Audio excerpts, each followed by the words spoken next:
The fuchsia is not a native British plant, although with examples like this you might be forgiven for thinking that it was. Here, in the Isle of Man, and in other far western districts of Britain, it's made itself very much at home. Fuchsias were brought to Europe originally from the other side of the world, from the subtropical climates of the Central and Southern Americas. You can grow certain varieties outside in the garden, although they may not reach the heights that they do here. This hedge near Laxey is over 7 feet high. There are 2 fuchsias in the hedge, Fuchsia Magellanica ricartonii, and, further back, one with narrower, more graceful leaves called gracilis. Both names worth remembering if you want to try your luck outside. Fuchsias, though, are mainly thought of as indoor plants. To find out more about them, you should visit a fuchsia show. This one is part of the famous autumn show at Harrogate. Browsing around a place like this, surrounded by flowers and fuchsia enthusiasts, you can begin to pick up information very quickly. Dave Clark is a member of the British Fuchsia Society and a renowned fuchsia breeder. He took time out from the Harrogate show to offer some basic advice on keeping your very first fuchsia happy in the house. Isn't it lovely? This is the typical fuchsia that the average person would buy at a garden centre or nursery and take home. One of the big problems with fuchsias when you take them into your home is that the dry atmosphere causes the flowers and the buds to drop from the plant. All you require to do is provide the humidity that the fuchsia requires. Very simply, all you require to do is to take hold of a little saucer, fill it with either a sharp sand or gravel, until the gravel is about level with the top of the saucer.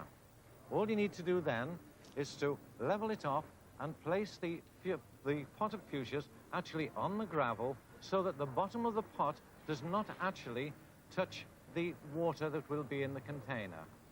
One of the reasons for this is to provide the plant with the humidity that it requires to keep the actual flowers on your plant. Actually, what happens, the water, as it evaporates from the little container, will drift up through the plant, and this will help it to retain both the foliage and the flowers. One of the other little things that you can do to help your plant retain the flowers is very simply take hold of one of the very small fine sprays and mist-spray the underside of the foliage very, very gently. You're required to do that at least 2 or 3 times a week, and this will help the plant tremendously. It will retain its flowers and its freshness, and you will be able to grow them in the normal living room of your home. One of the other things that you're able to do with a fuchsia to help maintain its flowering for over a very long period of time, if during the week you can actually put your plant outside into the open air for at least 4 to 5 hours on 2 occasions during the week, this again will help to maintain the fuchsia full of fresh flowers and the continuity of bloom that this beautiful plant produces. It's useful to know some simple botanical terms and naming of the parts. The parts of the flower that you require to know are this part here is called the tube. The nice white parts here are called the sepals, and the center, which is that beautiful blue color there, is called the corolla. The male part of the flower, of course, are those little red anthers there. That is the male part of the flower. And the very tiny white part of the fuchsia here, that is the female part of the flower called the stigma. There are different types of fuchsia flower. This one is a single. It's called Rufus the Red and was raised in America. Phyllis is a semi-double flowered fuchsia. You can see that the corolla is larger. Phyllis is a plant strongly recommended for the beginner. This is a double flowered one. The tube and sepals are white, the corolla deep purple. Lastly, one of the so-called triphylla hybrids, which have long tubes, short sepals and single corollas. At the Royal Horticultural Society's garden at Wisley, they have a splendid display of fuchsias under glass in the summer months. July is the best time to enjoy them. Ray Waite, the glasshouse supervisor, is keeping the humidity up by soaking the floor and the gravel around the plants, exactly what Dave Clark did, but on a larger scale. Fuchsias also need regular watering, a liquid feed from time to time, and occasionally spraying against pests. The ones to look out for are aphids, whitefly, and red spider mite. There's another way of starting a fuchsia collection. Mike Honor at Wisley back in April. Now, to propagate fuchsias from cuttings, you obviously need stock plants. And these plants have been kept in a frost-free environment all through the winter, and now with the warmer weather and watering, because they were kept slightly dry through the winter, they produce this nice growth which is suitable for cuttings. The thing to remember before you think of cuttings, of course, is to make sure the plant is free of aphids and those sort of things. These are. So we're going to take cuttings, and we want pieces, say 3 inches long, something like that. So we take that one off there. And they're all much the same sort of length. Another one there. It's lovely material, this, and this will root quite quickly.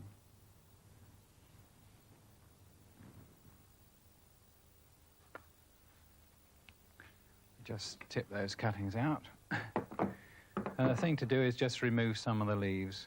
I think we can pull off most of those bigger ones like that. Where they do tend to tear, use a knife. And cut them off to length, just below a joint there, about 3 inches long. The thing is, try not to damage them too much. You know, hold them fairly loosely in your fingers. Bruising becomes rotting later. That's it. We should get about 5 cuttings in this pot, 3.5-inch pot. And although fuchsias root very easily, we're going to use a rooting hormone on them because it does give you a stronger root system, a strong root system, good plant. So we dip the base of them in rooting hormone. Like that. Just tap off the surplus. Now, because they are soft, you're going to need a dibber to put them in the pot. If they were more woody, you could just push them in. Make sure the compost, which incidentally is peat and sand, there's half peat, half sand, the usual cutting compost. Make sure that's around the base of the cutting, because if they're hung in here, they won't root. I said 5 cuttings is about right. So that's our cuttings in the pot.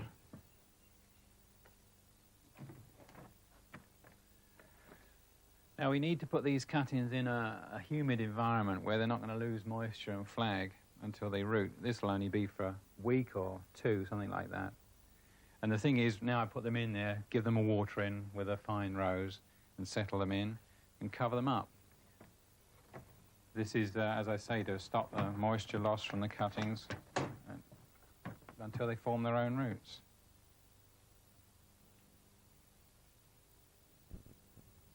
If you haven't got a sophisticated propagator like we used before, you can root them in an ordinary polythene bag like this. Trap some air in there, which will protect the cuttings. Put a twist tie around it like that. You can put these on the kitchen windowsill or something like that. Not too sunny, because the sun will scorch them. That's if you haven't got masses of them, of course. And an even easier way, just for a few, and here you don't even need to protect them. They'll just stand anywhere. They don't lose any moisture because they're in water. And here they are. And of course, you can see when they're rooted and ready to pot. Just put them in water like that. When the cuttings have developed good roots, they are potted on individually in a growing compost. As they grow on, there's another trick of cultivation you need to know about. Ray Waite again. And here we have a nice little strong growing fuchsia that we're going to turn into bush form. And that's quite simply done by removing the top growth completely and allowing those side shoots to grow away to make the branch structure. And in due course, we'll have a plant like that. Made many breaks, and in fact, those initial breaks have been pinched again and are forming breaks as well. So in all, we are going to make a nice, compact, flowering plant. Eventually, the Wisley bush-form fuchsias end up an impressive size. This one is Micah Mersing, a semi-double, raised in Britain some 20 years ago.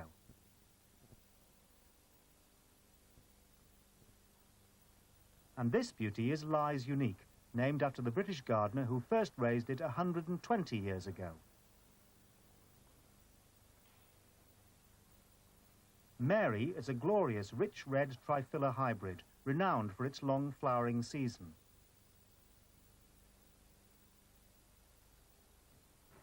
The fuchsia is an accommodating plant. Different varieties can be trained in different ways. These are standards, part of the Harrogate display. To create a standard, you need a different technique of pinching out. Here's a fuchsia that we're going to train as a standard. That means to say it will grow on a single leg, a single stem, topped ultimately by a ball of growth and hopefully lots and lots of flowers. But in order to create that nice clean stem, we've got to remove the side shoots. And here we have some strong growing side shoots which are coming away from the axils of the leaf. And it's a question of removing them entirely. Don't remove the leaves. They're essential to help build up the plant growth. And also remember not only to remove the side shoots, but to get rid of these flowers at this stage. They're unnecessary. We want to concentrate all the energy into growing the main stem. Also, it's necessary to stake that rather thin stem, just tying securely, but not too tightly, to a split cane. Standards can be encouraged to grow to an impressive size. The gradual progress is shown, again at Harrogate, from a tiny plant to a comparative giant. By potting on and staking up, this can be achieved in a single season.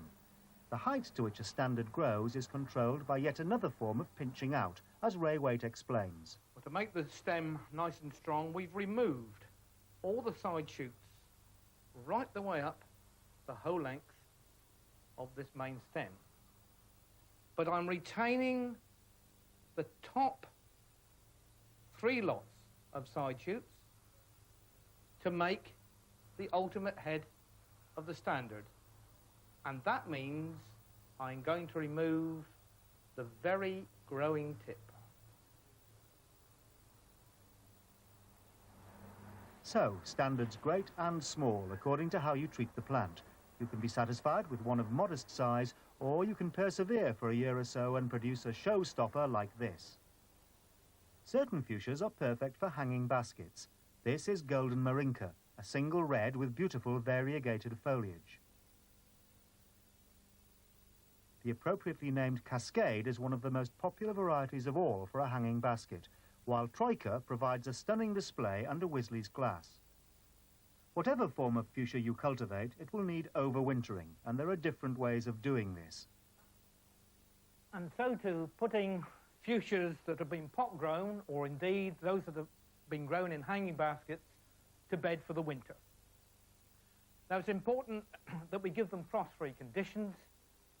Ideally, a slightly heated greenhouse is perfect, but a spare bedroom, perfectly okay.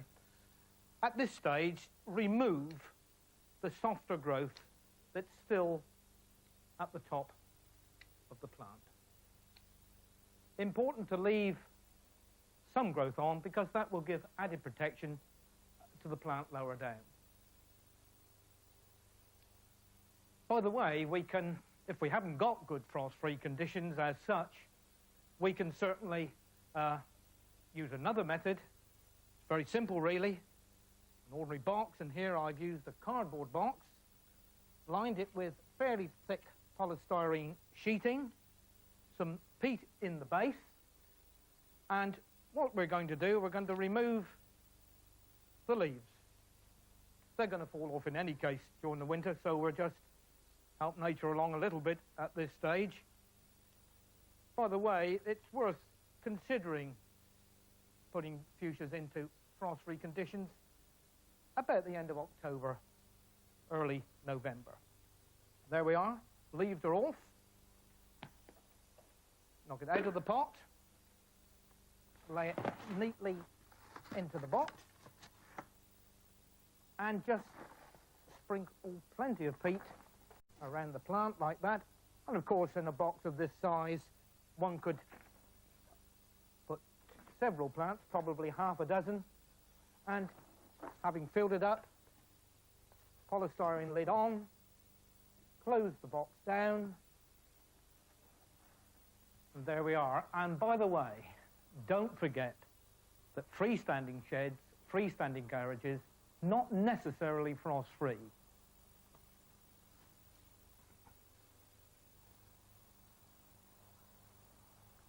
Another quite simple method of winter storage of fuchsias is literally to bury the plant.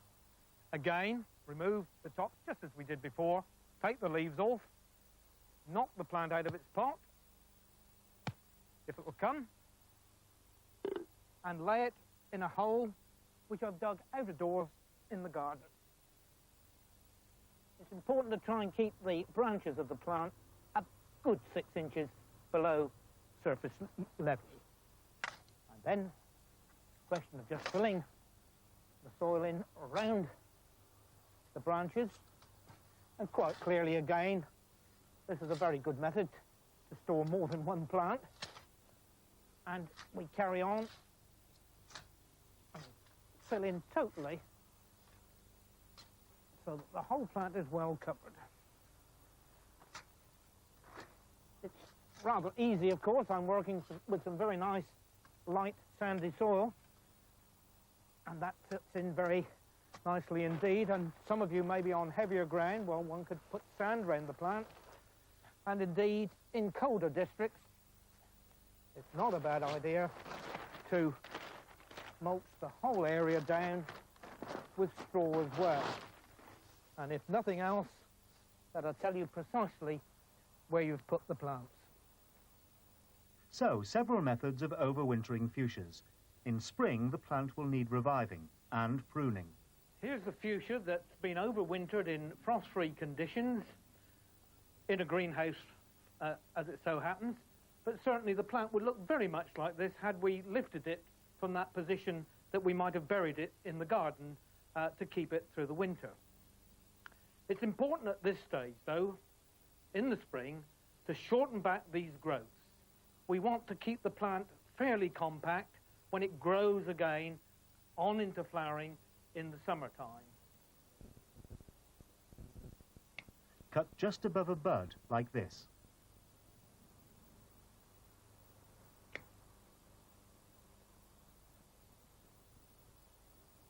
You can afford to be fairly ruthless, as Ray Waite explains. Well, there we are. There's the finished article. I've tried not to prune in too much of a formal shape, although it is a little bit difficult, I know, with the fuchsia. It's a question now of keeping the plant reasonably warm, water it, of course, and in due course, perhaps feed it. This will then give us a nice plant in full flower in the summer, and from these points, where we've pruned, that can also give us growth that we can make very nice cuttings from for rooting in the spring. Which brings us back to where we started, with Mike Honor taking those spring cuttings. You can grow some fuchsias permanently out in the garden. This one, Madame Cornelissen, was an award winner at outdoor trials at Wisley.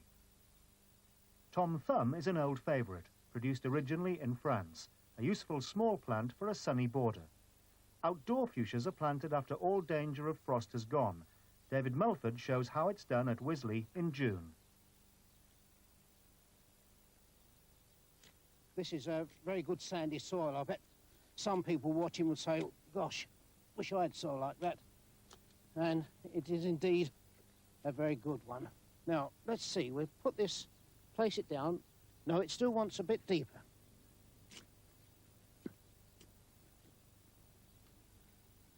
We're getting there. Let's have another look. Yes, now that's the right depth. And you may think this is deep, but as I plant it, you'll see, bring the sides in, make sure it's nice and firm. Let's just make a well to start with. Firm the sides. And you can see this is fairly deep, but the object is that the new shoots will be protected next winter, so that if the plant does die back through a severe winter, these will be protected and make nice new shoots next winter. Let's just finish this off. firm it down again and clean up the bed.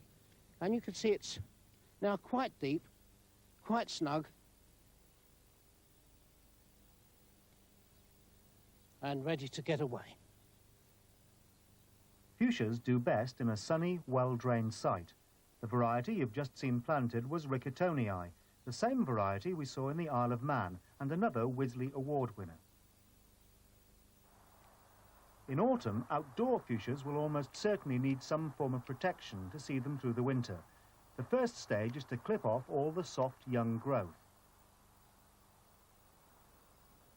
Coarse grit is spread around the base of the plant to deter slugs. Then a cage of chicken mesh supported by canes is built up around it. Finally, the cage is filled with bracken. Your fuchsia should be warm and snug until spring. The winter protection is removed in April, and the fuchsia is ready for a spring pruning. First, all the old shoots are cut away. David Mulford. There, that's got rid of all that lot. Set one, there we go. Right, put that to one side. Now, all it needs now is just to clear up little bits and pieces to make it nice and clean, get rid of some of the bric-a-brac, and to encourage these new shoots coming from below, we'll want some fertiliser, and this is grown more, and it's all you need to do really is just sprinkle it around like this and just gently incorporate it, no more than that. And finally, to make it nice and clean, a nice mulch, not over these shoots but around the plant to clean it up, keep the weeds down and keep the ground nice and moist to encourage these nice new shoots to come up. Trials of hardy varieties at Wisley produced several other award winners, including this one, C.J. Howlett. It's very easy to grow and branches and flowers very freely. Cliff's Hardy, as its name suggests, will do well outdoors in most gardens. Sealand Prince was an award winner too, safely surviving Wisley's winters. Whichever variety you choose, make sure it's one with a proven record out in the open. Towards the end of the flowering season, you can propagate outdoor fuchsias. Mike Honor takes his cuttings at Wisley in late August. This, by the way, is our old friend Rickertonii. These cuttings are longer than the indoor ones we saw earlier. If you have to carry them any distance, it's an idea to pop them into a polythene bag to preserve moisture. Next, the cuttings are trimmed up. Mike is aiming eventually here for a length of 4 to 5 inches. It's best to use a sharp knife in this case, because Rickertonii is quite a tough customer. Cut just below a joint, or node as it's called. Take off any flowers which are on your cutting now, or which may grow on it later, but leave the growing point at the tip of the cutting. Fuchsia cuttings of all kinds do root quite easily. Perhaps that's one reason for the plant's popularity. But it does no harm at all to use hormone rooting powder, one that contains a fungicide. The cuttings are dibbled into the usual mixture of 50-50 peat and sharp sand. Keep the compost moist and put the cuttings in a propagator as before until they've rooted. About 6 to 8 weeks should do it. When the cuttings are well rooted, they are split up and potted on individually, this time into a richer compost. They can stay in this size pot in the greenhouse until next year. In spring, the cuttings are ready for hardening off and eventually will be planted out in the garden in their permanent positions. Where you perhaps once had a fuchsia bush, you can now think of planting a hedge.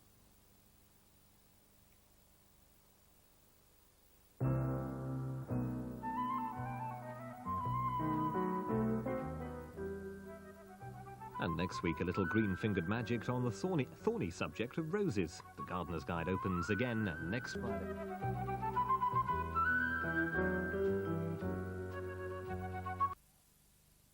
And all the way down the stem. And this concentrates all the plant's energy into the main stem and into the little truss of flower there which will bear the fruit.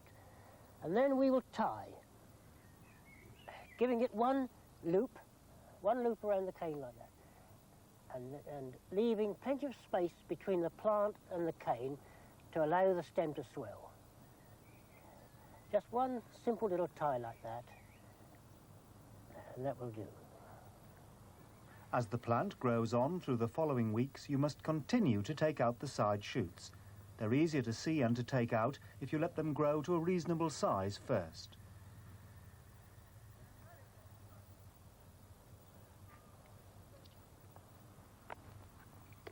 The tying in process continues as well.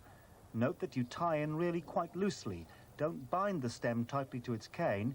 You'll only restrict its growth and you could lose your plant.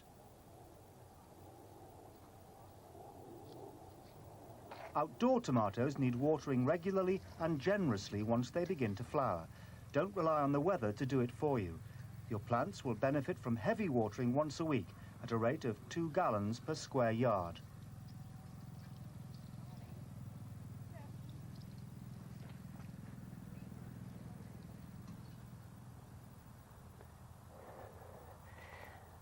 Now is the time to stop our tomatoes, and we'll stop them at the 5th truss. These leaves, don't worry about the curl. It's not a disease. It's usually a sign of good health, because the plant curls in order to show it the least leaf area as possible to the sun, and so forth. That reduces transpiration. So we'll start off with, that's 1 truss, 2 trusses, 3, 4, and 5. And we'll cut 2 leaves above that 5th truss. There. Like that. And we'll do the other one the same. 2 leaves above, 1, 2 above that last truss. Now that truss probably won't ripen, but it will produce mature green fruits which we can use for green chutney. In the north, where the growing season is shorter, it might be better to stop outdoor tomatoes at 4 or even 3 trusses. At this time of the year, frost is likely at any night, and so we will have our tomatoes laid down on this bed of straw. This is about 2 or 3 inches deep, nice and even. And then, but before we do that, we'll pick a few of the ripe ones, like this. The variety here is Alicante. The excellent quality of those for outdoor tomatoes. There. Now we'll cut the strings and lay them on this straw and cover them with a cloche. We'll start from the bottom string like that. And see then that the plant is still upright. That's the next one. And that one. Now the plant is still upright, so we'll cut that. And I've got a free hand, you see, to hold it. Like that. Then we will gently lower that down, like that. And we can remove a few of these leaves from the bottom truss, just to let the air in. Then we will cover with these barn-type cloches, like that, over there, letting all the light possible to the fruit.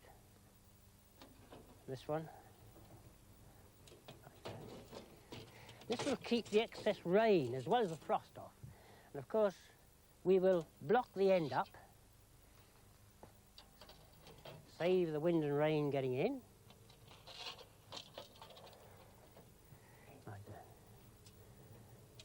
And on very nice days, we will give them some air through this panel here. A cloche like this can hold off up to 10 degrees of frost. That's -5 degrees centigrade if you think metric. And you can see just how effective the cloche treatment was 1 month later. There are many varieties of tomatoes suitable for outdoor cultivation. In Wisley's model vegetable garden, Bertie Doe always has several varieties on display. Bush tomatoes don't need staking or side shooting, but they do need a mulch of straw and cloche protection. This variety comes highly recommended. It's called Red Alert. Among the tall, staked varieties, Bertie suggests this one, Sweet 100, which produces these plumes of small but delicious fruits.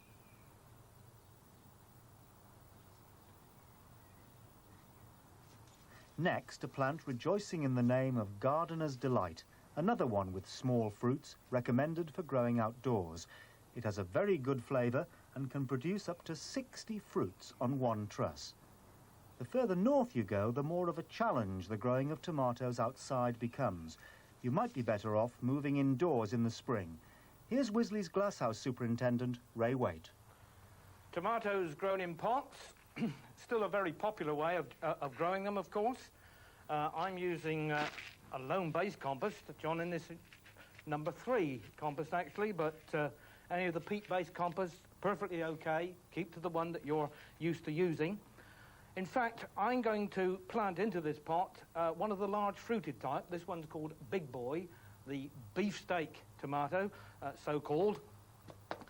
Only grow 3 trusses of this particular tomato to ensure that we get a good large fruit crop. And it really is a question of filling in with double handfuls and firming with the fingers like that all the way over, making sure that we finish off with a nice level surface and allowing, as always, plenty of space at the top for watering. Perfect plant for greenhouse or indeed a sunny spot in that patio area by the house. With modern plant breeding, tomatoes have become very adaptable. I'm planting here some very dwarf types called Totem, this one. You can see how sturdy it is. And talking of adaptability, some have even been bred for growing in hanging baskets. I've planted 3 into this rather attractive urn, and we'll grow them on out of doors in the sunny patio area, or indeed one could grow a single plant in a pot, say on a windowsill, something like that. Quite adapted for that sort of growing. Now, some people prefer to grow tomatoes on what we call the ring culture system. And it means exactly what it says. It's grown in a pot, which is bottomless, forming, of course, a ring. You can make these up yourselves if you want. This happens to be a proprietary one, but roofing felt, thick polythene, stapled together, works perfectly well. And the principle is quite simple. The plant itself is grown initially, certainly in this pot, and when we place it onto this ballast, this substrate, ultimately the roots will go into that, the watering's done on the ballast, and the feeding is done in the ring. Simple as that. But let's have a go and try and pot one. Again, good double handfuls of compost in, and it's important now to make sure that we do really get that nice and firm, because here comes the magic bit. We should be able to hold the containing ring up in the air, and it shouldn't fall out at the bottom. So, tomato plant in. I'm growing a golden fruited one, golden sunrise. Makes a nice change of colour in the salad. Very nice flavour. Although for some reason I understand that children aren't so keen on them. I suppose they like the red, traditional looking tomato. And there we are, firming, leaving a little bit more space at the top because of the watering initially and ultimately the feeding. And now, as I say, we're going to put it back onto the ballast, making sure when we take it over and put it into position that it comes firmly into contact with the substrate. Now, this ballast, get from any builder's yard, and we put it in at about 6 inches deep. What's a reasonable thickness for the roots to run, and of course, moisture to be held.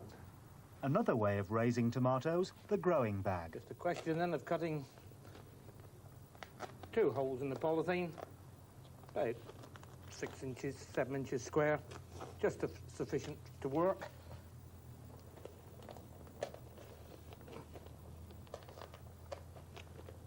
Important to leave connecting piece there. Helps to keep the bag rigid. Nice moist compost from the plant.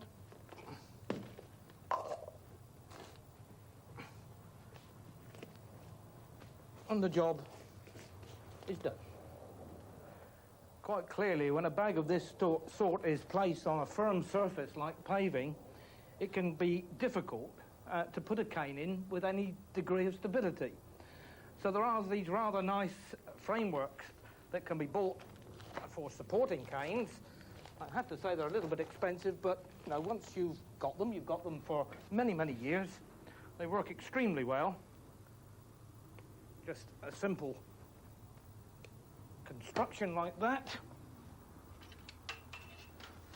And the cane slots in to the hole straight behind the plant. A tie as the plant progresses. Nothing could be simpler.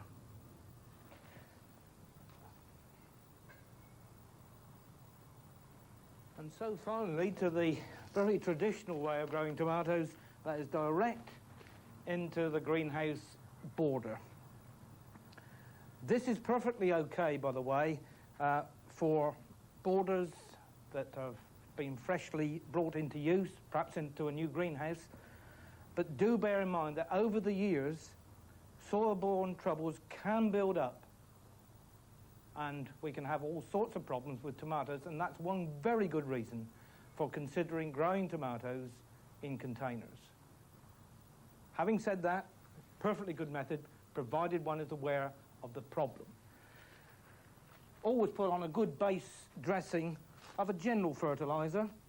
I'm using John Innes base fertiliser on at about 4 ounces to the square yard, and just lightly worked in. It's better, in fact, if one can do this a few days before planting, but not that critical. Just worked into the surface of the soil, ready for the planting operation. Border tomatoes are planted about 15 inches apart and will eventually be supported by wire or canes. Many people grow greenhouse tomatoes just once by this method before moving on to some sort of container growing next season. This lessens the risk of pests and diseases in the soil. It goes without saying that whichever method of growing you use in a greenhouse, the house itself should be kept scrupulously clean and well ventilated. The development of your indoor tomatoes will depend on many factors: where you live, the season, and whether or not you have heat in your greenhouse. As the tomato plant grows, of course, it makes these side shoots, which need to be removed because we need to concentrate all the growth into one main stem. So wait until the side shoots are reasonable length before you cut it out cleanly with the knife. And then, as that stem progresses upwards, we also tie it in securely, but not too tightly, allowing for the stem to swell. The first truss on this plant is beginning to set very well, as you can see, tiny fruitlets already forming.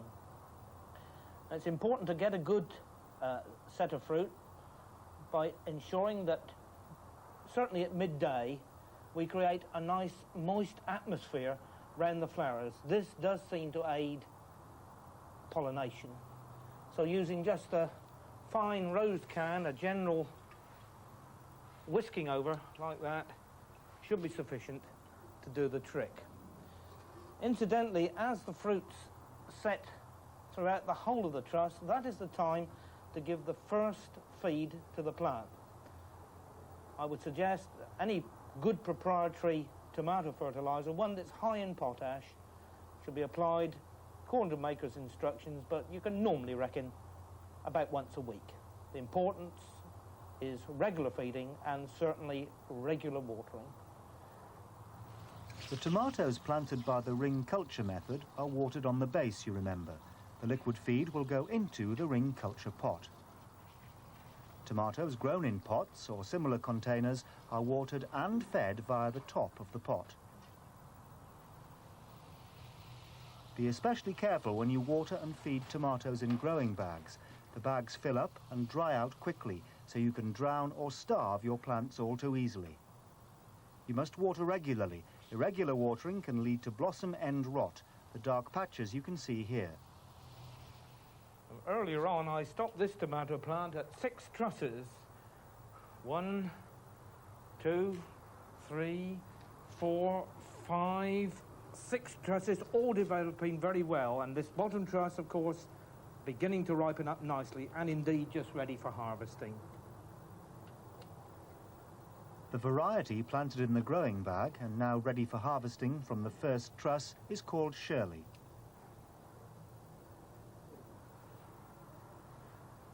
It's a very good plan during the growing season to remove some of the bottom leaves. This does allow for more air circulation through the plant, which is always a good thing, especially during damp, dull weather, which we do sometimes get, as you know, in our summers. I've removed about 3 or 4 leaves just to expose the base of the plant. All of Ray Waite's tomatoes did well. You might like to try some of them for yourself. The dwarf variety planted in the urn was Totem. In the end, Ray decided that these plants did need some form of minimal support. The border tomatoes planted directly into the ground were called Alicante, the same variety that Bertie Doe grew outside. Remember the warnings about indoor border planting. If you use the same bed again next year, you could have problems in the soil. The variety raised in pots was Big Boy. These, you will recall, were stopped at 3 trusses instead of the usual 5, which helped Big Boy become even bigger. Finally, the yellow tomatoes grown by the ring culture method were called Golden Sunrise. Well, toward the end of the season, of course, you're bound to get some green tomatoes. Some of you want to make chutney, but others will want to ripen the fruits off. Don't put them, incidentally, on that windowsill in full sun. Yes, they're turned nice and red, but their maturity is not good. The best way to ripen tomatoes at this stage is to individually wrap them in tissue. And if you place them in a dark spot, you'll find that they will ripen very well indeed. A kitchen drawer, of course, is ideal. Don't forget to just regularly inspect the fruits to make sure that none are rotting. A month later, and you can see this method of ripening tomatoes really does work. A warm cupboard would do the trick just as well as the drawer. No matter what you do, you're likely to be left at the end of the season with some green tomatoes. Don't worry, help is at hand. The curator's house, snug behind its hedges in the centre of Wisley Gardens. In October, on certain warm autumn evenings, visitors may detect strange aromas wafting over the fence. John Mayne is brewing up green tomato chutney.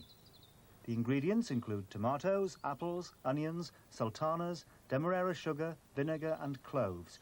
We'll give you the full recipe later when you've had time to find a pencil. Chop up all the fruit and vegetables. You can substitute red tomatoes for green, by the way, but they'll need skinning first. You can either carry on chopping finer and finer, or you can make life easier and put it through a food processor. John Mayne's theory is that wood smoke improves the flavour. The barbecue looks just about right. The recipe is a Cumbrian one that's been in the family for years and is basically made about the end of September, beginning of October, really with all the produce from the garden. And really, I do it out in the garden on a fire, really because the wife doesn't enjoy the smell of it as it goes wafting through all the...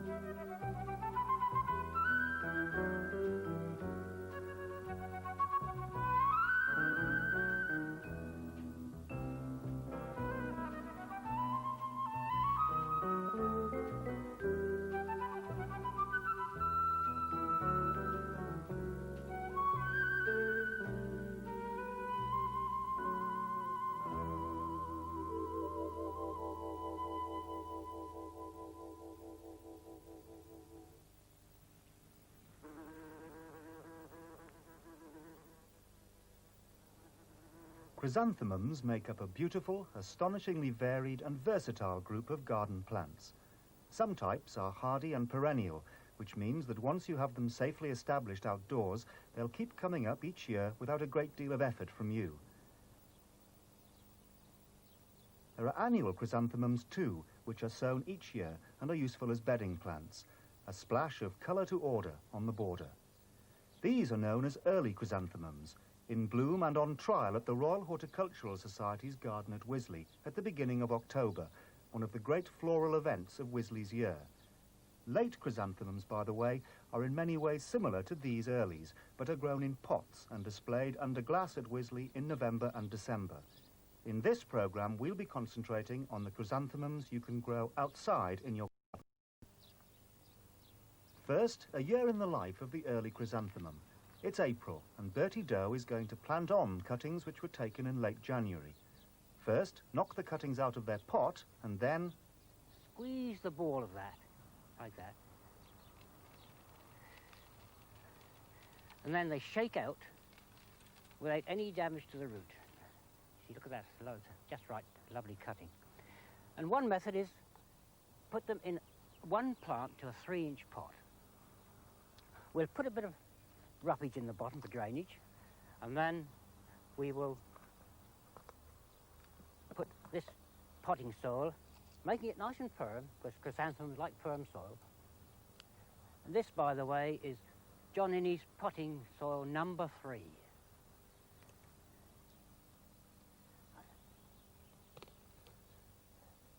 Then carefully put those in, like that. Little bit of soil. Leave a little space from the edge of the pot, like that, and that will catch water. Now, these will be ready to plant out about another 4 to 6 weeks' time. We'll have other methods, like a tomato tray. We'll have 12 cuttings in this tomato tray. We'll put a bit of roughage at the bottom for drainage. This is well-rotted farmyard manure, and we'll fill that like that. Firm it.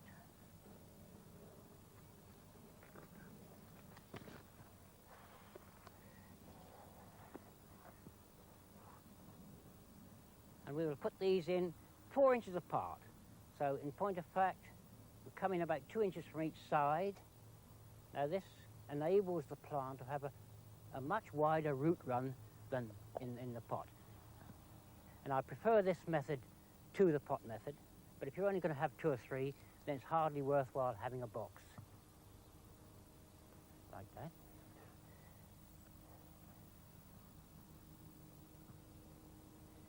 Make a nice hole. I prefer to use my fingers. You get a nice round bottomed hole, and the roots of the chrysanthemums don't get too crowded.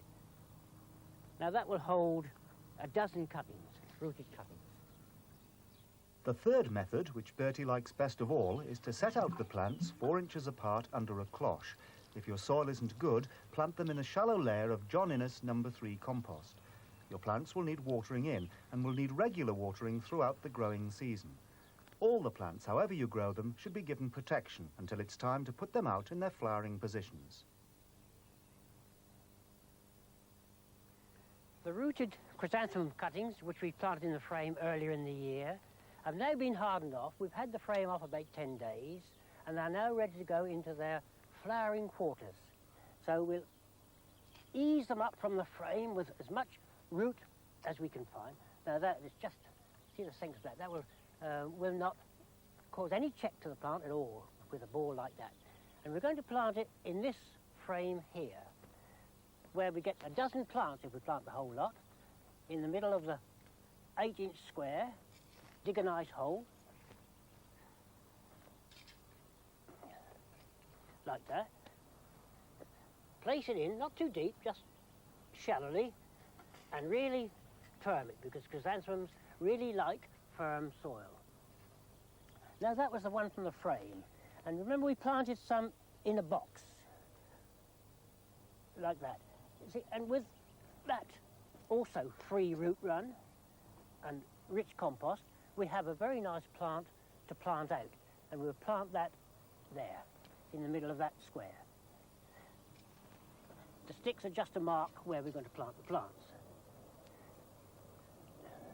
Get a nice hole, big enough to hold the whole root like that, and just plant it quite shallowly, keep it firm. And the third method, if you remember, we plant it in a pot, like there it is there. Now, the disadvantage of this, you see the difference in the size of the plant because of its restricted root. And we'll knock that out, like that. See how congested that root is. So these two other methods has a distinct advantage over that. So we plant that there like that.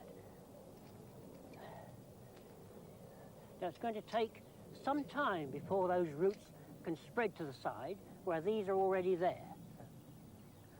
As I recommended before, I would much prefer the box method or the open frame method.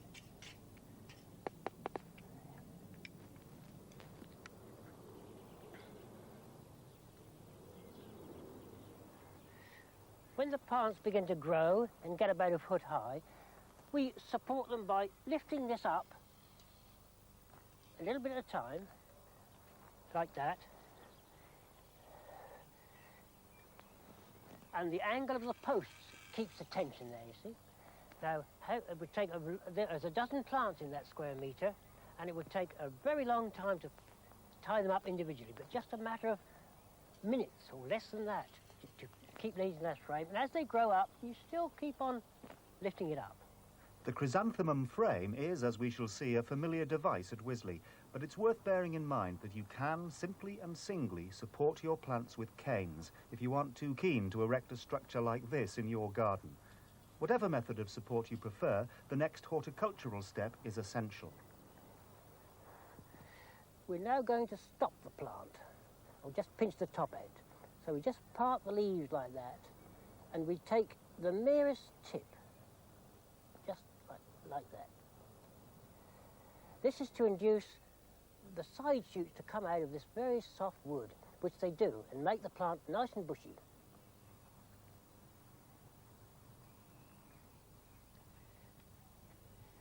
Now the chrysanthemums we stopped last month, from about that point there, we have made a nice lot of growth. You see, there's 5 beautiful shoots there. And these we will treat as sprays. That is to say, we will leave them as they are. We won't disbud in any way. Whatever buds are produced, we let them flower. As opposed to this one here, we want a nice large flower. So we will disbud back to that single crown bud. So I'll do that by just pinching out. And the best stage to do it is when they are about ½ an inch long. So you can get your fingernails nicely in there without damaging the central bud. And we would do this all the way down the stem. And that will produce, in time, a nice large flower, something like 4 or 5 inches across. There's a basic division then between early chrysanthemum varieties, which are best cultivated as sprays, and those which are encouraged to produce a single large flower like this, the disbudded types. And this is where you've got to be very careful, because we're now at the point of no return. We've only got the one bud.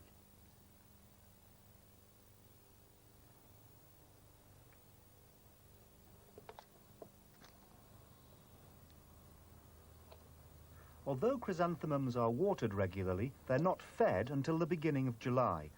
Give them a liquid feed about once a week. Roughly a pint per plant is the normal ration, mixed, of course, strictly to the manufacturer's instructions. This liquid feed is continued as the flower buds develop, but should stop as soon as the bud begins to break and show streaks of colour. If you overfeed or continue feeding after this point, you may be killing your plants with kindness and the flowers may rot. You should also, by the way, spray your plants throughout the season with a proprietary pesticide at regular intervals, say every 10 to 14 days, to keep away unwanted visitors such as aphids, leaf miners and thrips. Once chrysanthemums flower, be careful not to spray the actual blossoms. Now, the chrysanthemums that we disbudded last month are flowering beautifully. as opposed to the sprays, which will be another month or 3 or 4 weeks anyway, before they start to flower. Now, at this stage, one of their biggest pests is earwigs. And a simple method to trap them is a 3-inch pot, paper or straw, preferably paper, I think, and just put it over one of those supports like that, and each morning take it off, look at it carefully, hold it in your hand so you don't drop them, and then destroy them.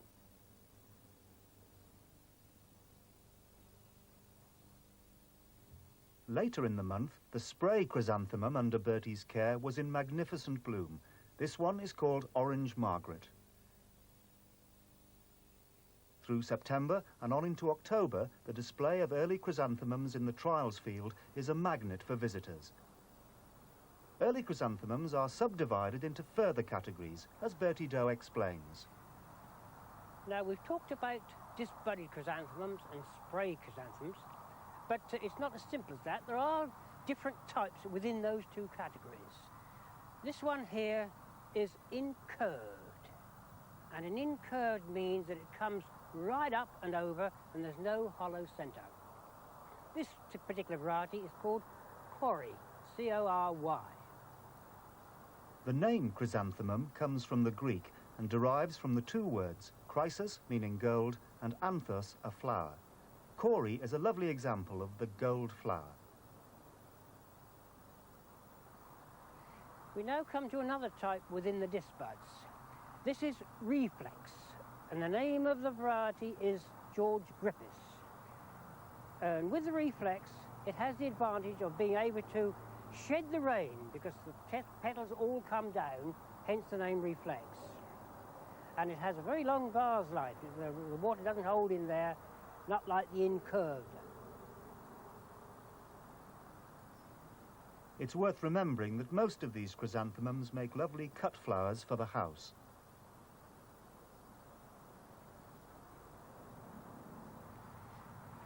Still among the disbuds, we have another type, and this is intermediate or incurving, as the petals suggest. The difference between incurving and incurved is that this incurving doesn't quite come over the top of the centre, just to leave that little open space. Now, this is called Aloise. Very nice flower, very nice shape, good size.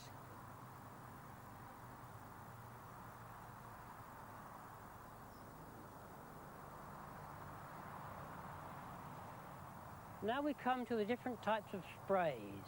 This one is a single pink spray, a lovely deep pink, and it is called Wessex Lady. Now we come to double sprays, which simply means that the whole flower is covered with petals and the central plate isn't visible, which constitutes a double. And this variety is called White Margaret.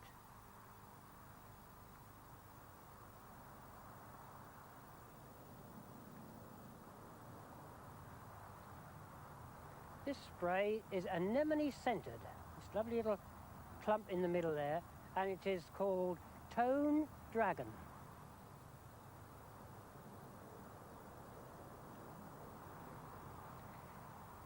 Now, this particular type of spray is called a pom-pom, mainly because it almost completely goes round into a ball. The variety is Ormo.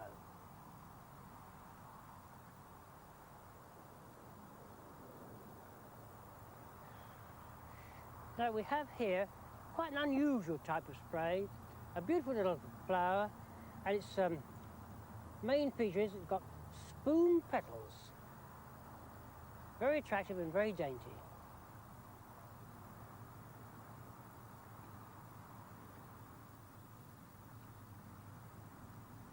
All good things come to an end, and in November, Reg Perriman, the trial superintendent, begins to cut down the remnants of the grand display.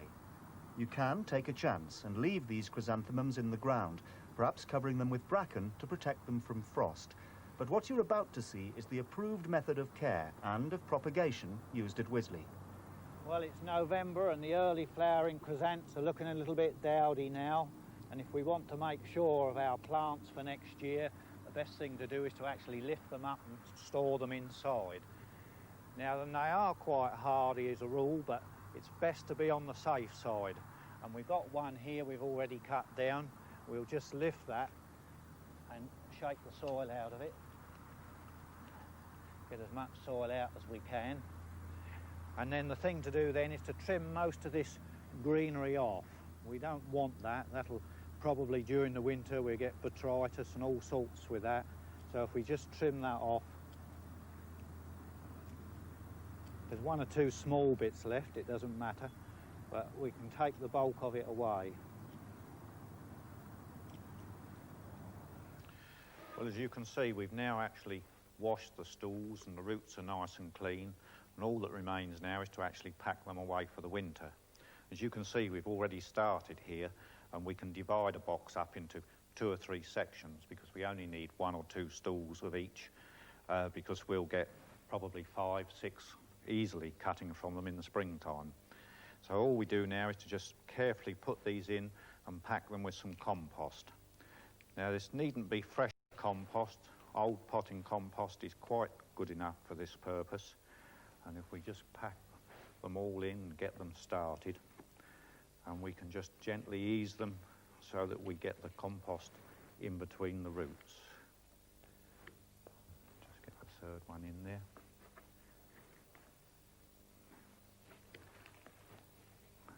Just give them a gentle shake. That'll help the compost down in between so that the roots are in contact with soil. And just fill up the container.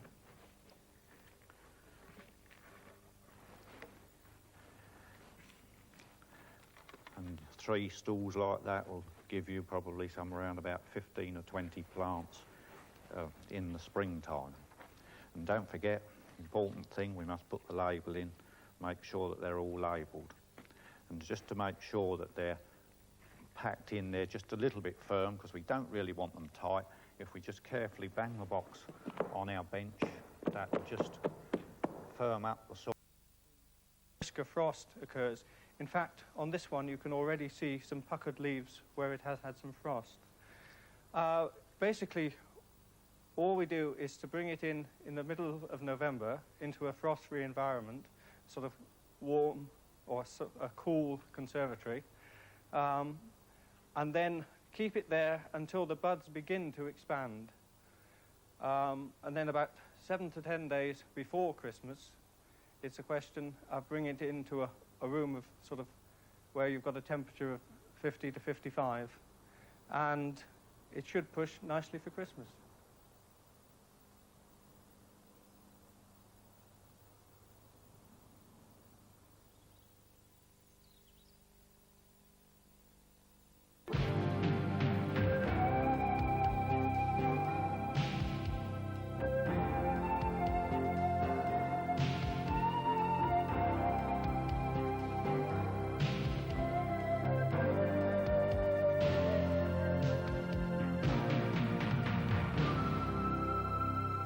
This week we're going to show you how to plant a west-facing border.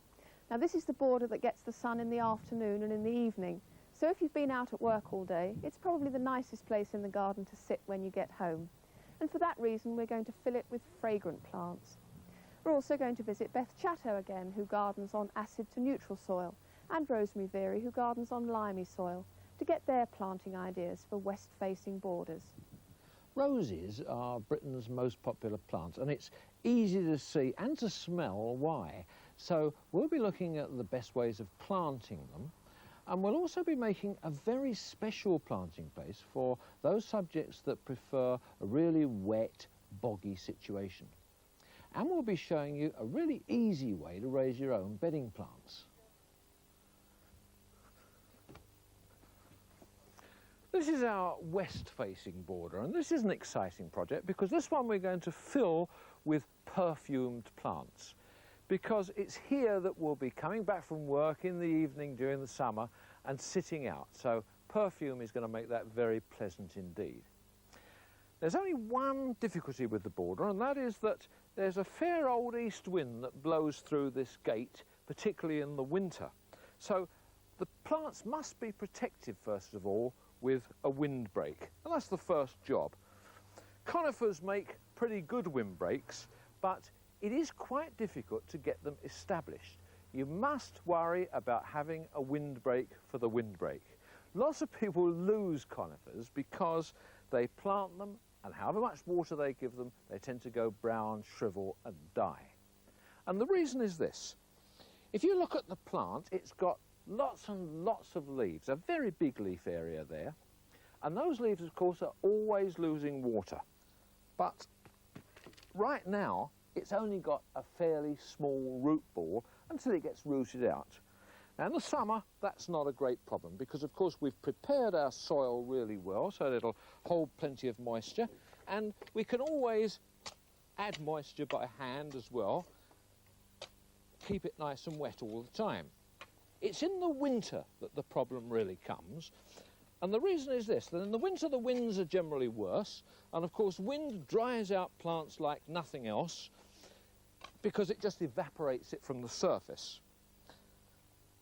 And if in the winter the roots freeze, then they can't take up water, but because this is evergreen, it's still losing it, and that's why it goes brown and withers and dies. So it is absolutely essential to protect the plants from wind. The way to do that is with a piece of plastic windbreak material like this. Yes, I know it looks ugly, but believe me, it is the secret of success, and you only have to have it in there until the plants are growing away and well established. You want a good strong post.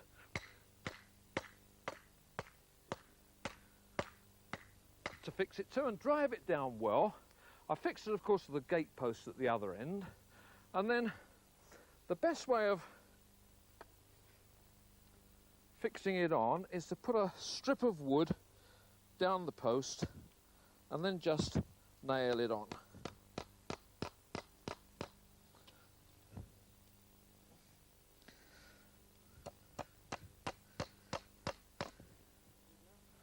Once you've got it there, if you put a hammer behind the post, you'll find it's quite easy to hammer it on. And now, one more post in the middle, just to make sure it's really strong. That conifer will get established, get away, and you'll soon be able to take this windscreen down. The west-facing border is going to be our fragrant border, and so we've chosen climbers that are scented. We've got climbing roses like pink perpetuae here, and annuals, sweet peas, which of course have a wonderfully sweet fragrance and do a very good job of filling in the gaps while we're waiting for the climbers to spread out. We've got the late Dutch honeysuckle too, which is a lovely fragrant plant which flowers from midsummer to early autumn and is particularly fragrant in the evenings. And as well as our roses, to extend the season of interest, we've decided to plant clematis with them. Now that's very simple to do. You simply dig a hole close to your rose, but you'll notice that this hole is rather deep, and the reason for that is that sometimes if you're unlucky you can get a disease in the garden called clematis wilt, which kills the plant from the top down.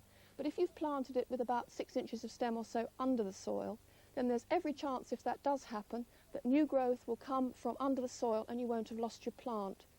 Obviously you need to choose very carefully the varieties you plant, because if you choose something like Clematis montana, it would smother that rose in a couple of years. So we've chosen one called Viticella, which has lovely nodding mauve flowers from late summer on, masses of them, and that will go very nicely with the Alberic barbier, the lovely creamy rose that we've chosen. As for the rest of the plants in this border, fragrance was the factor uppermost in our minds when we were choosing them. Many viburnums have lovely scented flowers, and we've chosen Viburnum juddii, which has very pale pink flowers in April and May before a lot of other scented plants are in flower. And of course no scented border would be complete without roses. And we've chosen a modern shrub rose. This one is Bonica. Now this is a nice bushy little plant. It's probably better in a mixed border than hybrid teas, which are rather stiff in their growth. And that has these lovely little scented flowers right the way through the year. Buddleia is another good one. And of course it's not only humans that like the scent of that, butterflies do too. They'll be covered in them when the flowers are out.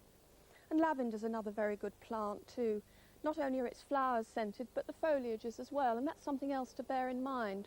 We've got another very pretty plant with scented foliage, Artemisia Pois Castle there, that lovely delicate silvery foliage, very attractive as a background and lovely to rub in your fingers on a hot summer's day. Annuals too are important, obviously, to fill in the gaps, and we're going to be choosing scented annuals. Tobacco plants are good, for example, particularly Nicotiana affine, and at night the fragrance of that is lovely. In the autumn too, we're going to put some lilies in, Lily regale probably, which is a big white trumpet one with the most exquisite fragrance. If you plant those near to the house and you leave your windows open, the fragrance just fills the house on a summer's evening. And that was the other factor we bore in mind when we were planting our west-facing border. This is going to get the sun later than anywhere else in the garden, and so on a warm summer's evening, this is where you're going to want to come and sit. And so we chose plants that are going to look their best then. A lot of colours, strong colours like deep purples or wine reds and even acid yellows, sort of fade in that kind of light. But the pale ones, the whites, the creams, the pale blues and the pale pinks, and of course silver foliage, really come into their own then. They almost gleam in that kind of light. So a plant like this buddleia, Buddleia Fallowiana alba, which has white flowers, they're also fragrant, and this lovely soft silvery foliage is almost the perfect plant for our west-facing border. Roses should be planted just a little bit deeper than the majority of shrubs, because this will prevent them from rocking in the wind, and it also reduces the number of suckers that come up from the roots. Suckers are definitely unwanted. If you have a look at this plant, you can see this rose, in common with most other roses, has been budded onto a rootstock. This is the rootstock down here, and you can see the variety growing out of the side of it. Now, the rootstock is a relative of the wild rose, and it's very vigorous. And if you allow suckers to come up from there, then they'll grow up very fast and completely swamp the variety, and that's just what you don't want. The suckers arise if you damage the roots at all.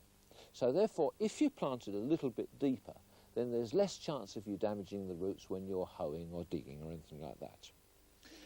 Also, the plant is budded onto the side here, and that makes it just a little bit tender, a little bit delicate.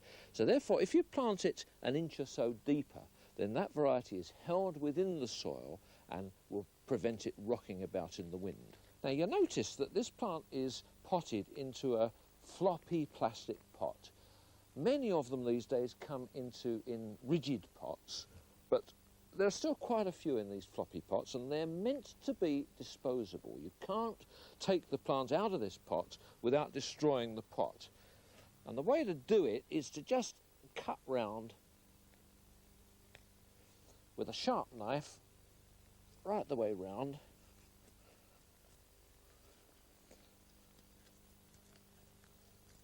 to take the bottom off first. Obviously you don't want to go in too deeply to cut too many roots. Now the plant can go into the hole exactly as it is. Now that's a little bit deep actually.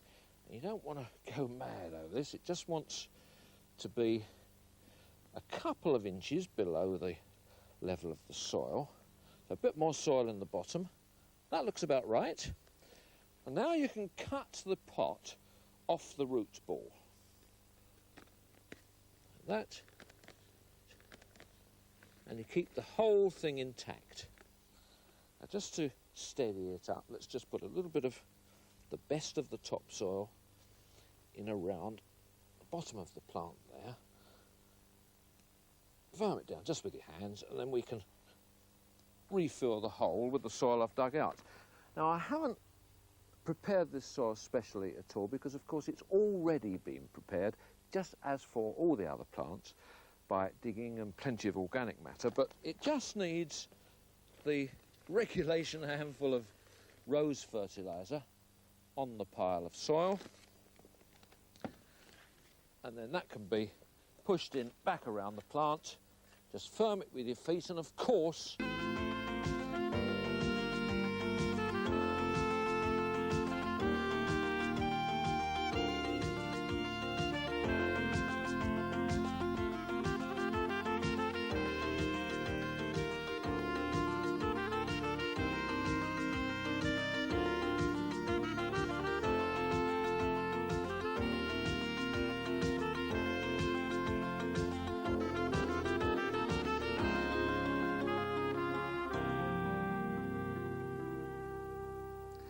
Just look at those, aren't they lovely? These are Iceland poppies, and they come in a whole range of these lovely pastel colours. They're hardy biennials, and that means that you sow the seed now, and they'll flower at this time next year, and then, of course, you dig them up and throw them away. But the garden's also full of lovely perennials, like these arenaria, and those and the biennials can be raised very cheaply from seed, sown outside in the garden very easily, if you do it right now. All you've got to do is make a little seed bed in the corner of the garden. You only want the rows about 6 inches apart. They'll need to be planted out later on, but then next year they'll fill your garden with colour for next to nothing. The peat controversy continues. The compost manufacturers are still digging out, and the environmentalists are getting more and more worried. Every time I mention peat on this programme, I get 100 angry letters, so let me restate my position.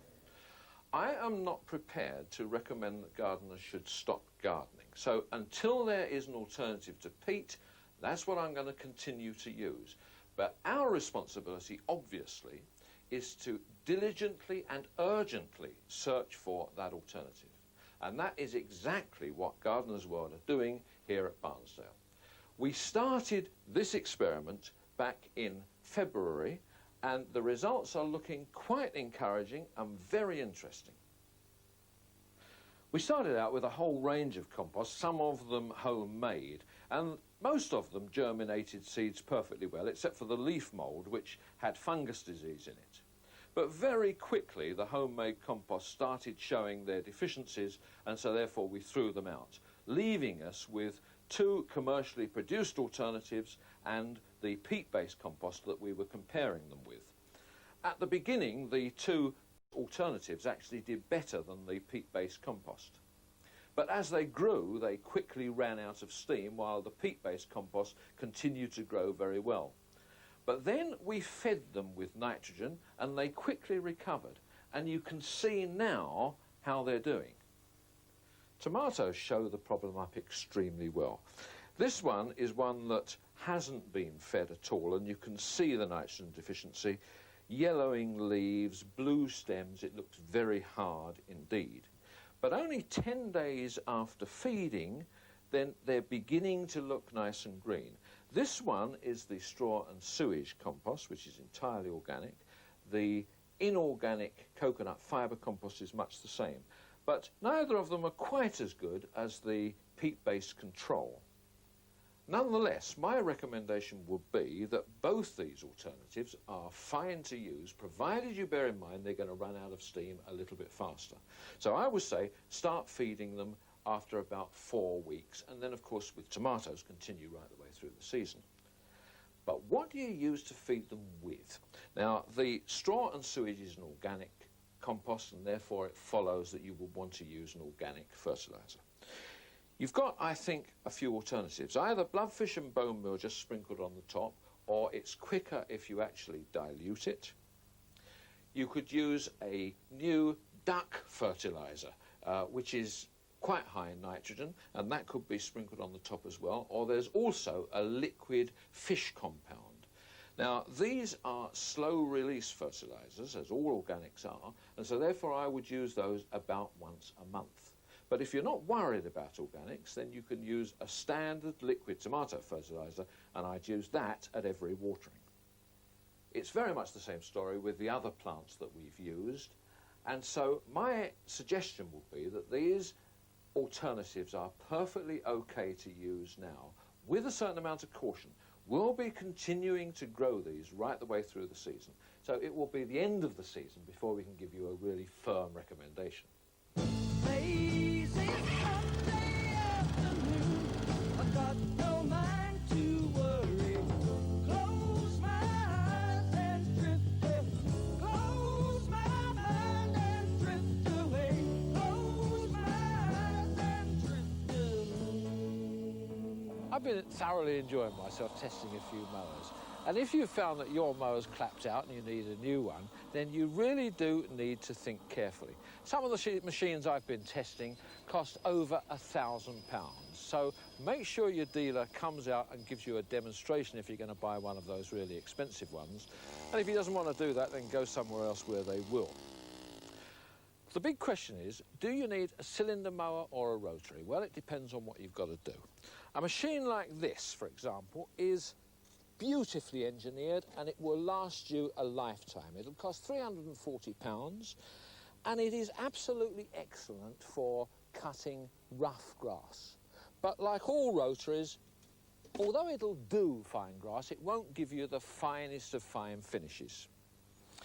Exactly the same with this sort of thing. This is a hover mower, and absolutely ideal for cutting uneven surfaces, particularly up banks, for example. Very easy to use.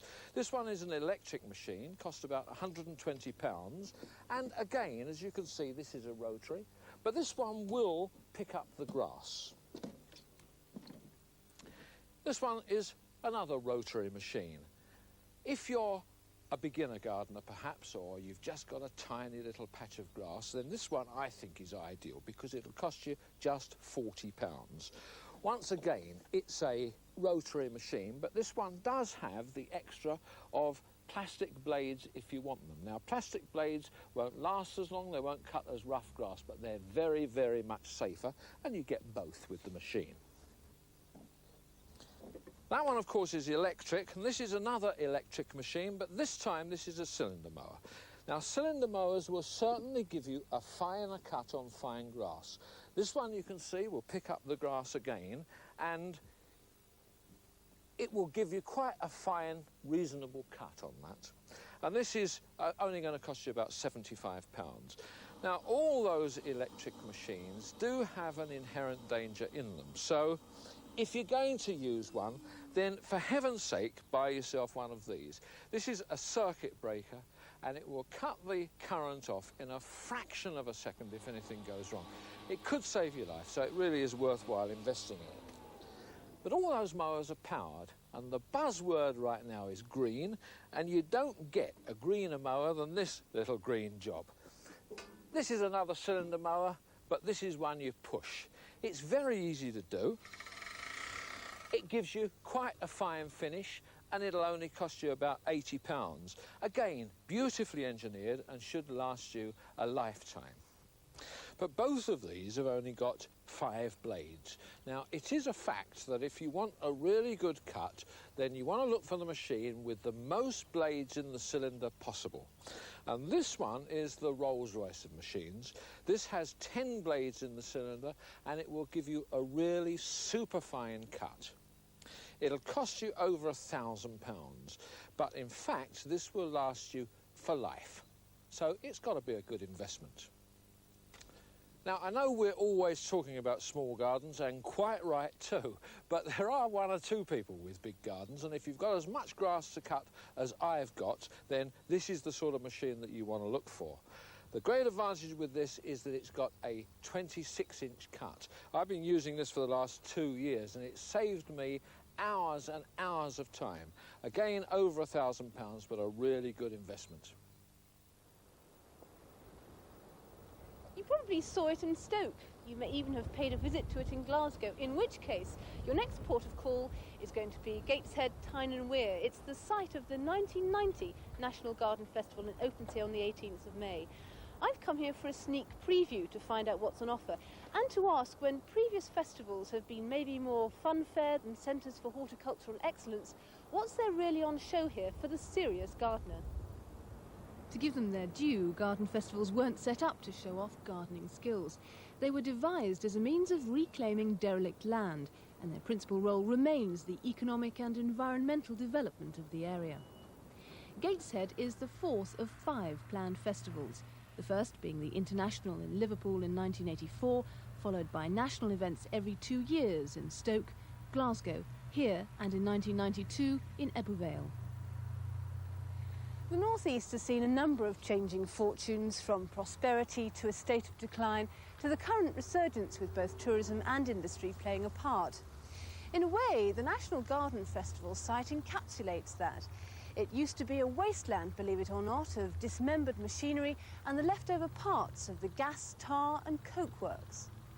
The 20-acre site has been completely transformed, and in 5 months' time will be changed again, this time into its final shape for industrial and residential use. Before that, some 4 million visitors will be turning up to see the Garden Festival in full bloom. But while the events are generally supported, they have their critics too, who say they're more Disneyland than Kew. Andy Legg is the horticultural director at Gateshead. He certainly doesn't feel that the gardens are a sideline. Most certainly not. It really is a major element of the whole event. We've got gardens from all over Europe, from all over the world, and for the keen gardener, it's going to be an experience well worth coming to see. There are some beautiful gardens around, though. Tell us about the one we're standing in at the moment. Well, this is the South Tyneside garden. It's representing Catherine Cookson country. It's been prepared by South Tyneside local authority, and it really is a superb picture of life in the region. There's lots of references to Catherine Cookson. There's spring bedding, which will be changed over for summer bedding, lots of herbaceous material, lots of alpines, you can see succulents on the path. It really will be an excellent display for the keen gardener to see. I would say as much as anything, it's the theme that's running through it. It's the theme of her novels as well as the plants. That's correct, You're right, of course, the plants are beautiful. yes, that is a fact. Now, you've been here since 1987, which must mean you've got a few favourites of your own. Tell us about those. Well, on Riverside, where we are now, probably my favourite, although it may not necessarily be a favourite, is the Ameriflora garden. That is promoting the 1992 Garden Festival, which is being held in Columbus, Ohio. That has some superb plant material in it. I say it may not be a favourite because there are some Hemerochelys daylilies which were imported from America to the UK, but unfortunately they arrived at Manchester Airport on Christmas Eve. I had to go to the airport, collect them, and they spent Christmas and New Year in my greenhouse at home. Not a favourite with your family in that case, No, it wasn't. What else is there? Well, as we move through into the other site, there are a number of other very interesting gardens. Dunstan, which is the next site inland from here, we have the Notcut County Rose Garden. Within that garden there are a range of ground cover roses which all have counties in the name. So there's Hampshire, Surrey, Suffolk, and they're all displayed in the shape of that particular county. One of my favourite places is the Plant Hunter's Garden, and I tell you for why. It means someone like me who knows not very much can go and find the plants that they know, and people who know an awful lot can go and do the same, because there seem to be some quite rare species there. Yes, there are. There are some superb examples of unusual plants within this garden. It is probably the only one, really, for the pure collector that will have some most unusual plants in it. And I think that the real keen horticulturists will find a lot to please them if they just spend a few minutes walking around and looking at the unusual material that is there. Well, that's all very well for the serious gardener, but for somebody like me who's interested but knows maybe a little bit less, I thought the Durham gardens actually were probably the best. So explain those to me. Well, this is a series of gardens that have been devised by Durham County Council, and it's snapshots of life within the county of Durham. For example, there's a garden representing Raby Castle, which is an important plant hunter's garden, again, in the castle grounds. There's a garden representing the Bowes Museum. It's a sort of a French parterre-style garden. There's a Dales garden, which is based on a real garden in Weardale. And then there's a minerals garden, and of course the traditional old Pitman's allotment with the pigeon cree. It's got the old greenhouse and, of course, the leek trench. Complete with cockerels as well, in fact. Oh yes, they're all there already, yes. OK, so there you've got themes as well as plants, and quite different plants and shrubs there. Where else is there? Well, of course, probably for the real keen gardener who wishes to come time and time again, we've got the horticultural halls. This is based in Eslington Park. We have 25 shows, one every weekend, Friday, Saturday and Sunday. We've got a lot of the national and regional gardening amateur professional societies coming. They're holding their annual show here, and every week there'll be something of absolutely superb interest for the keen gardener to see. One such keen gardener's our Newcastle green stringer, Roger Pearce. As someone who could be a regular visitor to the Garden Festival, we asked Roger to have a look around. He was impressed by this wetland area created by the Northumberland Wildlife Trust, but overall, was there enough at the festival to ensure that he'd be coming back? Yes, I've enjoyed my look around, and I would certainly come more than once. There's quite a lot already to see that is mature. for instance, the Dale's Garden, which I particularly enjoyed. It's quite a small area, and yet if you walk from the bottom to the top, you go through several stages. The views are different, and the plantings are different. What about the garden here? How do you rate this one? Well, I like this one very much. It has been maturing over the last year, I believe, but it already looks nice. There are forget-me-nots in flower here, the sort of thing that any gardener could use, although this is a wild garden, and honeysuckle and many other plants that can be used in an informal part of the average garden. So I really like this. The allotments also, although they're of course not mature, you can see that work's already begun there. Now that's your special interest because you have an allotment yourself and work on it. So what there is of special interest to somebody who works on allotments anyway?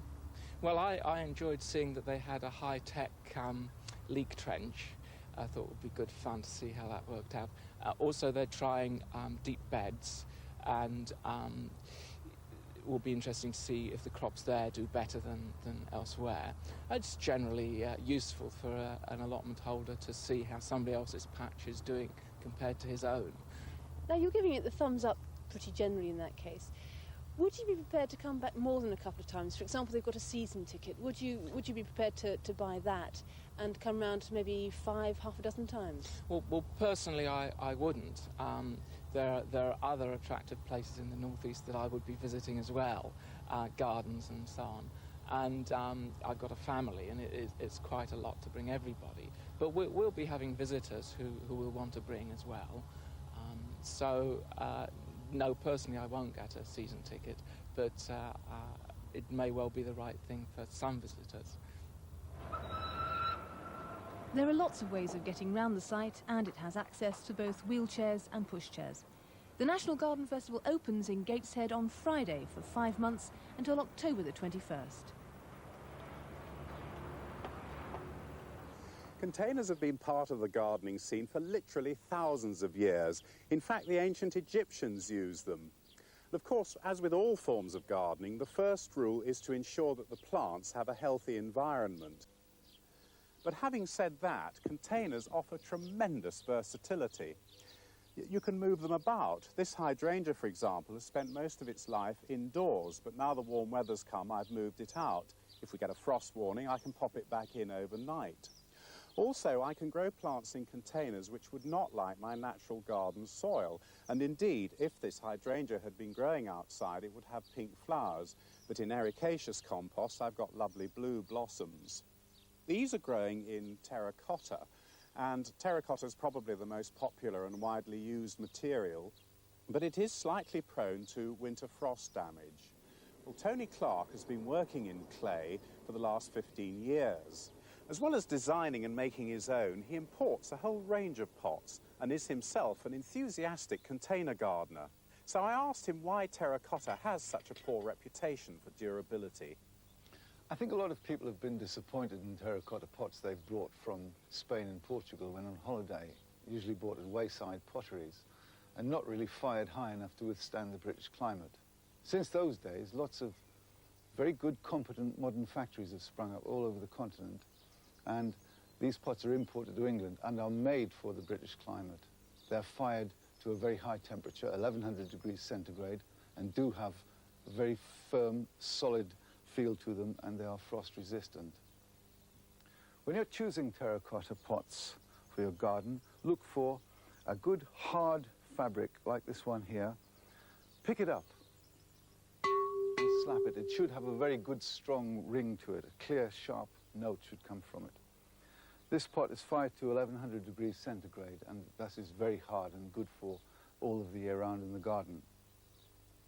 This is a common flower pot, fired to a much lower temperature, 100 degrees lower, and it is of a very soft fabric. It will absorb lots of water, it's very porous, but it will suffer in the winter. This one is much harder and will stay wetter for far longer. It has less porosity and is less liable to be damaged by frost. Terracotta will always be justifiably popular, but can be a little more fragile than concrete, which is tough but inclined to look rather stark until it's had a chance to weather. Lead is rather grand, very heavy and madly expensive, but fiberglass imitations can be quite convincing. Plastic pots are usually cheaper, durable, and have the advantage of being lightweight. Timber's another traditional material which can look most attractive, especially when it's had a chance to mellow. If you happen to live in a city where space is at a premium, containers really come into their own. In fact, it would be hard to imagine a town garden without a formal pot or two. But supposing you're seriously restricted for space, or perhaps you haven't got any soil at all. Well, here at Buckingham Palace, Leslie Marsham lives in the Royal Mews, and on a tiny piece of asphalt, no more than 15 foot by 30 foot, he's used containers to create a really delightful garden. I started the garden some 12 years ago when I first came to the job, and I had in mind just to have a small border on the back here. I was not at all sure whether I would stay or indeed be allowed to stay, and therefore my idea was that I'd grow things in pots, and then if I did move, I could take them to my home in Leicestershire.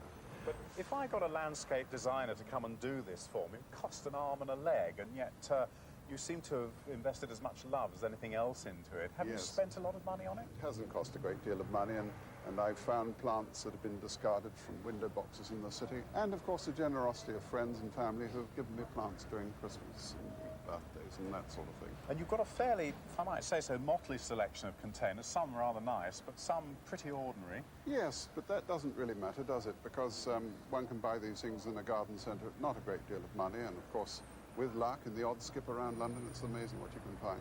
Lovely to see the rose coming out so early. Yes, it's a very kind gift from Fred Newman, who's on the Rose Council, who gave me that for my Christmas present last year. He's a very dear man and takes a great interest in my garden. I love the way you've got a feeling of luxuriance down here, but actually the view from the house is very nice too, isn't it? It's that lovely arch, I think, which was made by the Queen's blacksmith, and it does work so terribly well, doesn't it? It sets the garden off so beautifully. Oh, it does. But I'll tell you what, my credibility is a bit stretched here. You assure me it's all containerised. That looks a bit like a raised bed to me. I do really assure you the whole thing is on asphalt, and there's just a few bricks in there to give you the idea that it might be a permanent garden, but I assure you they're all in containers, everything. And you've got fruit as well. Oh, yes, that's the new ballerina, which, of course, is an absolute godsend for people that have patio gardens, because you can grow fruit with little care and, of course, in containers, which is perfect. And a plum, too. And yes, that doesn't really belong to me. That belongs to a friend, I'm afraid. But it's for the first time is growing plums, and I've said he's not allowed to have it until the end of the season. Well, in spite of the traffic noise, I find it almost impossible to believe we're in the heart of London. Yes, it's a lovely little oasis. And, of course, one of the things I've tried to achieve is wherever you sit in the garden, you get a rather nice view. It's a benefit to the family, but it's also very nice for the public who come in twice a week to the Royal Mews. Well, it certainly works. I love your garden shed. Ah, yes, so that's a redundant sentry box, which the District Works Officers very kindly let me have on a permanent loan. Next week, in part 2 of our feature on containers, we'll look at lots of different planting ideas.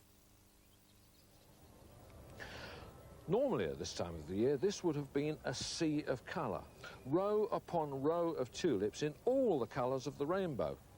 But the fields around Spalding this year have already bloomed their heads off, and commercial growers, just like us, remove the blooms in order to build up the bulbs for next year. But that's already been done, and there are only a few of the later flowering varieties left. The millions of flower heads discarded are usually used to decorate the floats of the Spalding Flower Parade, which is held each year in early May. This year, with the early spring, only a few thousand are left in bloom to pin onto the floats. And that's quite a headache for parade organiser Peter Atkinson. We've been running the Spalding Flower Parade for 31 years. This is the 32nd parade, and of course we've got to plan the date 1 year in advance. And of course that is when the optimum time for the tulips to bloom, when the main crops are blooming. And this year the Darwin hybrids have bloomed too early, and that has caused us the major problems. So next year the date of the parade will be the 4th of May, and we just hope that nature will not play any unkind tricks and will produce the flowers on the day. Well, actually, this year, for the first time, we're using large quantities of banqueting roll, which is a paper which, in a wide range of colours, has enabled to bring out the best in designs of Kees van Driel, who incidentally has designed all the floats this year.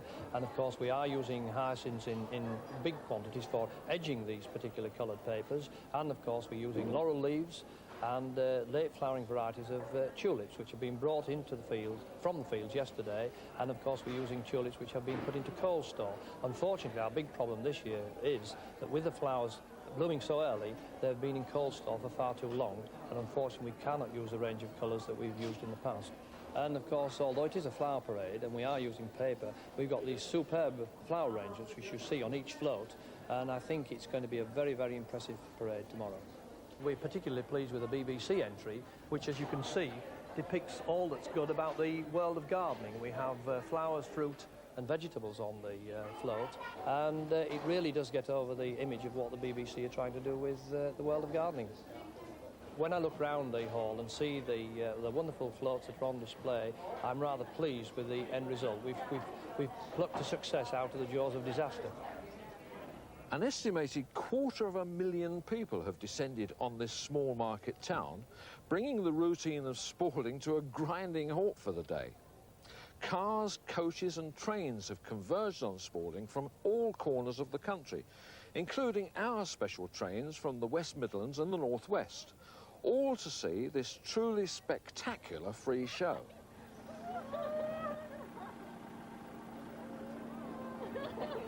But flowers or no flowers, the floats are still looking terrific. They must have spent hours and hours and hours here fiddling around with pins and paper and arranging what flowers they have got, and believe me, there are still quite a lot here. And now the finishing touches are beginning to go on, and you can begin to see the magic of the Spalding Flower Parade.